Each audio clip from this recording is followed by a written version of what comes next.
ഇന്നത്തെ morning breakfast masala dosa തന്നെ ഉണ്ടാക്കാമെന്ന് വിചാരിച്ചു. അപ്പോൾ ഇന്നലെ തന്നെ മാവെല്ലാം അരച്ച് ദോശമാവ് നല്ല രീതിക്ക് പൊങ്ങി വന്നിട്ടുണ്ട്. അപ്പോൾ ഇന്ന് കാലത്ത് തന്നെ ഞാൻ എഴുന്നേറ്റ് ഉരുളക്കിഴങ്ങ് എടുത്ത് അതിന് തൊണ്ട് കളഞ്ഞ് സൈഡായിട്ട് തന്നെ ഞാൻ ചായയും കൂടെ വെക്കുന്നുണ്ട്. അപ്പോൾ നമുക്ക് ഓരോന്ന് റെഡിയാക്കുമ്പോൾ തന്നെ ഓരോന്ന് റെഡിയായിട്ട് കിട്ടും.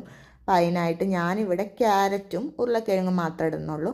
നമ്മൾ കോഫി ഹൗസിലൊക്കെ പോലെ ഈ ബീട്രൂട്ട് ഞാൻ ആഡ് ആക്കുന്നില്ല. എനിക്ക് ബീട്രൂട്ട് ഇട്ട മസാല ദോശ സ്വതവേ ഇഷ്ടമല്ലാത്തതുകൊണ്ടാണ് ഞാനിങ്ങനെ ക്യാരറ്റും ഉരുളക്കിഴങ്ങും മാത്രം ഇടുന്നത്.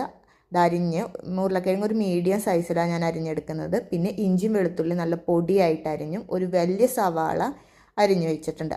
എന്നിട്ട് നമ്മൾ ഈ ഉരുളക്കിഴങ്ങും ക്യാരറ്റും അരിഞ്ഞ സവാളയുടെ പകുതി മാത്രം ഞാൻ കുക്കറിലിട്ട് വേവിക്കുന്നുള്ളൂ. ബാക്കി പകുതി മാറ്റി വയ്ക്കുകയാണ്.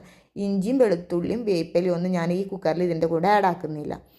അതിൻ്റെ കൂടെ സൈഡായിട്ട് ചായ നല്ല രീതിക്ക് തിളച്ച് വന്നു. അപ്പം നമ്മൾ ഈ ഉരുളക്കിഴങ്ങിലേക്ക് ഉപ്പും മഞ്ഞൾപ്പൊടിയും ഇത് രണ്ടും ആവശ്യത്തിന് വെള്ളം ഒഴിച്ച് നമ്മൾ വേവിക്കാൻ വയ്ക്കുക. നല്ല രീതിക്ക് വെന്ത് ഉടഞ്ഞ് കിട്ടാനായിട്ട് അത് കുക്കറിൽ വെച്ച് മാറ്റിയതിന് ശേഷം നമ്മളൊരു ചീനച്ചട്ടിയിലേക്ക് എണ്ണ ചൂടായി വരുമ്പോൾ കടുക് പൊട്ടിക്കുക, വറ്റൽമുളക് കൂടെ ആഡ് ആക്കുക. പിന്നെ നമ്മൾ അരിഞ്ഞു വെച്ചിരിക്കുന്ന ബാക്കി സവാള, ഉള്ളി, വെളുത്തുള്ളി, ഇഞ്ചി, പച്ചമുളക്. ഈ ഇഞ്ചിയും പച്ചമുളകും നമുക്ക് വേണമെങ്കിൽ കുക്കറിലിട്ട് വേവിക്കാം. പക്ഷേ ഈ എണ്ണയ്ക്കകത്തിട്ട് വഴറ്റിയെടുക്കുമ്പോൾ നമുക്കത് വേറൊരു പ്രത്യേക രുചിയാണ്. അപ്പോൾ രുചിയിൽ വ്യത്യാസമുള്ളതുകൊണ്ടും ടേസ്റ്റ് ഇതിന് ഇത്തിരി കൂടുതലായിട്ട് എനിക്ക് തോന്നിയുകൊണ്ടോ ഞാൻ ഇങ്ങനെയാണ് വെക്കുന്നത്. അത് നല്ല രീതിക്ക് ഒന്ന് വഴറ്റി ഒരു ബ്രൗണിഷ് കളറ്, അധികം ബ്രൗൺ ആവണ്ട, ഒരു ലൈറ്റ് ബ്രൗൺ ആവുമ്പോൾ നമ്മൾ ഈ വേവിച്ച് വെച്ചിരിക്കുന്ന ഉരുളക്കിഴങ്ങും കുറച്ച് അതിൻ്റെ വേവിച്ചപ്പോൾ ഉള്ള വെള്ളം കൂടെ ഞാൻ ആഡ് ആക്കുന്നുണ്ട്. അതെന്താണെന്ന് വെച്ചാൽ നമുക്കപ്പോൾ മിക്സ് ചെയ്യാൻ കുറച്ചും കൂടെ എളുപ്പമായിരിക്കും. നല്ല രീതിക്ക് ഇതിൻ്റെ ഫ്ലേവറൊക്കെ പൊട്ടാറ്റോയിൽ പിടിക്കാനും നല്ലതായിരിക്കും. അപ്പോൾ അതുകൊണ്ട് മാത്രം ഞാൻ ഇച്ചിരി കൂടെ, അന്ന് ഓവറായിട്ട് വെള്ളം ഒഴിക്കരുത്. പിന്നെ നമ്മളിത് കുറേ നേരം വറ്റാൻ കാത്തിരിക്കണം. കുറച്ച് വെള്ളം കൂടി ഒഴിച്ച് നല്ല രീതിക്ക് മിക്സ് ചെയ്തിട്ട് നമുക്കൊന്ന് വറ്റിച്ച് ഒരു കുഴഞ്ഞ പരുവത്തിലായിട്ട് എടുക്കണം. പക്ഷെ ഓവറായിട്ട് ഡ്രൈ ആവാനും ഓവറായിട്ട് വെള്ളം കൂടാനും പാടില്ല. ആ ഒരു പരുവത്തിൽ നമുക്കതെടുത്ത് മാറ്റി വയ്ക്കാം.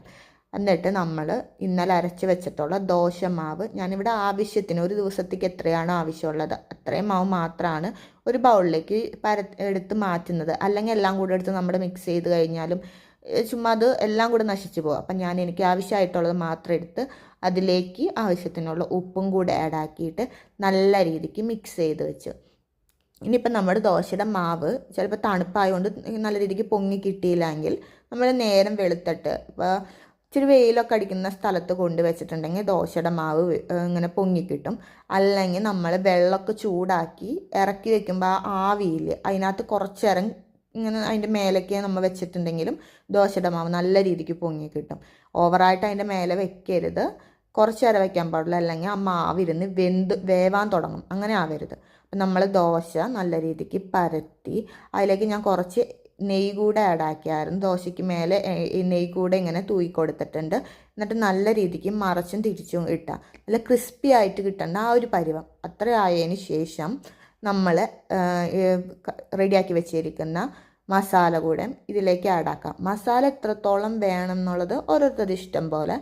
അതിപ്പോൾ എനിക്കിവിടെ അത്രയ്ക്ക് ഓവർ വേണ്ടാന്ന് തോന്നി. ഞാനത് ഓവറുമല്ല എൻ്റെ തീരെ കുറവല്ല ഒരു രീതിയിൽ എടുത്തിട്ട് മസാല ആഡ് ആക്കിയതിന് ശേഷം ഞാൻ ഈ ദോശ ഒന്ന് മടക്കി വെക്കുവാണ്. ഈ മസാലക്കകത്തിട്ട് മടക്കി വെച്ചിട്ട് നമ്മുടെ തവി വെച്ചൊന്ന് ഒന്ന് പ്രസ് ചെയ്ത് കൊടുക്കുക.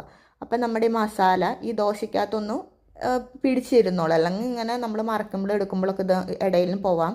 അപ്പം ഞാനങ്ങ് നല്ല രീതിക്കൊന്ന് പ്രസ് ചെയ്ത് തിരിച്ചും ഇട്ട് നല്ല രീതിക്കൊന്ന് പ്രസ് ചെയ്ത് കൊടുത്തു. അപ്പോൾ ആ ദോശയിൽ ഈ മസാലേൻ്റെ ഫ്ലേവറൊക്കെ നല്ല രീതിക്ക് കിട്ടും.